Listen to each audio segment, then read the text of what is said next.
The splitting of the sea, which allowed the Jews to finally escape completely from the Egyptians, is until today considered one of the greatest miracles to have ever occurred. Our oral tradition shares with us that there are two other elements of life that are considered as difficult to perform or to achieve as the splitting of the sea.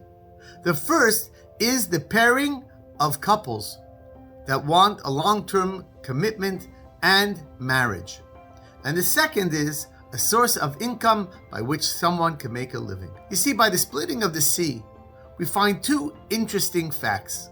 The first is that God didn't just go poof and the sea split, but rather a wind came along and continuously blew the entire night to keep those walls of water up.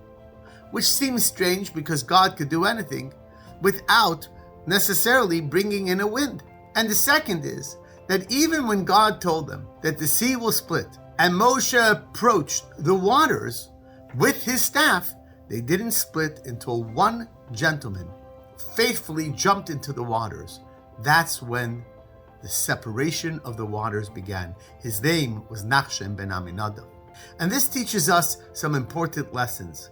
In fact, I found similar lessons in looking up the life of Sarah Blakely, who is the founder and owner of the company Spanx, which today is over $1 billion company.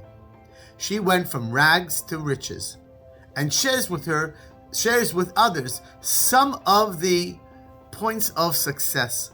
I'd like to share two of those with you today. One, she says, keep going no matter what.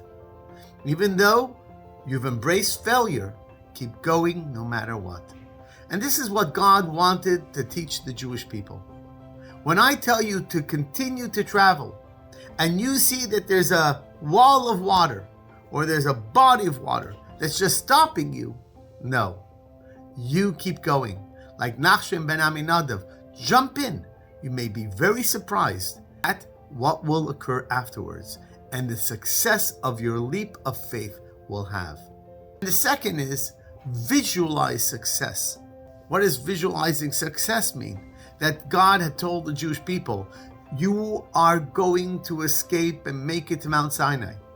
Don't imagine that anything short of that will be your reality. That's what God wanted from the Jewish people. Travel, go. I've given you direction. I've given you a point of destination. Just visualize it and keep going no matter what.